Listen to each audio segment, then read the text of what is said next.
జీవితం ఎప్పుడూ సులభం కాదు. కొన్నిసార్లు ఆనందం ఉంటుంది, కొన్నిసార్లు కన్నీళ్ళు మాత్రమే ఉంటాయి. సమస్యలు వచ్చినప్పుడు మనుషులు పరుగులు పెడతారు. డబ్బు, డాక్టర్లు సహాయము అన్నీ ప్రయత్నిస్తారు, కానీ ఫలితం లేకపోతే మన హృదయం కదిలిపోతుంది. అదే స్థితిలో ఉన్నాడు రాజు. చిన్న వయసులోనే అతడు ఒక పెద్ద పరీక్షను ఎదుర్కొన్నాడు. ఎందుకు ఇలా జరుగుతుంది? దేవుడా, నేను నిన్ను నమ్మాను, కానీ నువ్వు వినట్లేదు. నేను ప్రార్థించాను, రాత్రిళ్ళు కళ్ళతో మొరపెట్టాను, అయినా ఎందుకు ఎలాంటి మార్పు కనిపించడం లేదు. రాజుబాబు, ఎందుకు ఇలా నిరాశలో కూర్చున్నా? అమ్మ ఆరోగ్యం రోజు రోజుకి క్షీణిస్తుంది. నేను ఎన్నిసార్లు దేవుని ప్రార్థించాను, కానీ ఏ మార్పు లేదు. దేవుడు నిజంగా వింటాడా? వింటాడు రాజు. ఆయన మన ప్రతి కన్నీటి బిందువును చూస్తాడు, కానీ ఆయన సమయం మన సమయానికి భిన్నం. మనం తొందరగా కోరుకుంటాం, కానీ ఆయన సరైన సమయంలో సమాధానం ఇస్తాడు. అయితే నేనేం చేయాలి అమ్మమ్మ?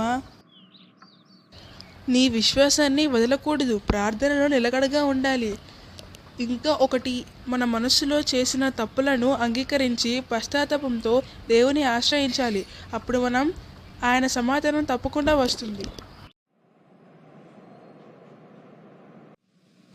ప్రభువా, నేను చిన్నవాడిని, నా దగ్గర శక్తి లేదు, కానీ నీవు శక్తివంతుడివి. నా అమ్మను స్వస్థపరచమని నేను వేడుకుంటున్నాను. నా పొరపాట్లను క్షమించు, నేను నిన్ను నమ్ముతున్నాను. అలా రాజు ప్రతిరోజు ప్రార్థించసాగాడు. కొన్ని రోజులు మార్పు లేకపోయినా అతడు ఆగలేదు.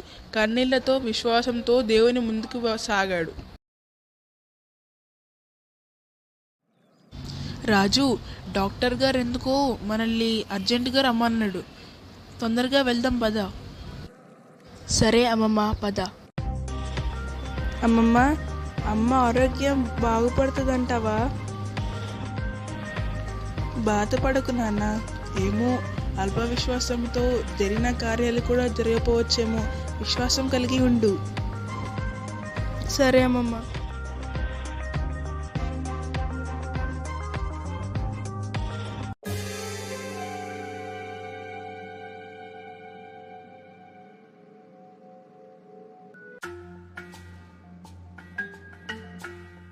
ఇది నిజంగా ఆశ్చర్యం. ఆరోగ్యం మెరుగవుతుంది. ఇది సాధారణం కాదు, ఒక అద్భుతం.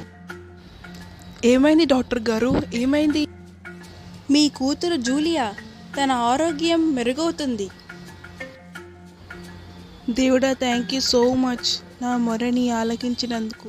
చూసావా రాజు, దేవుడు ఆలస్యంగా అయినా సరైన సమయానికే సమాధానం ఇస్తాడు. మనం ప్రార్థనలో నిలకడగా ఉండాలి, విశ్వాసంలో స్థిరంగా ఉండాలి. అవును అమ్మమ్మ, ఇప్పుడు నాకు అర్థమైంది. దేవుని ఎదుట పశ్చాత్తాపంతో నిలబడాలి, ప్రార్థనలో విశ్వాసంతో కొనసాగాలి, ఆయన సమయానికి ఎదురు చూడాలి. అదే నిజమైన విశ్వాసం. ప్రియమైన వారు, మనం గుర్తుంచుకోవాల్సిన విషయం ఇదే: దేవుడు వినేవాడు. ఆయన మన ప్రార్థనలకు సమాధానం ఇస్తాడు. బైబిల్ చెబుతుంది, ప్రభువైన యేసుని నమ్మము, నీవు రక్షింపబడదవు. అపోస్తుల కార్యములు 16వ అధ్యాయం 31వ వచనం.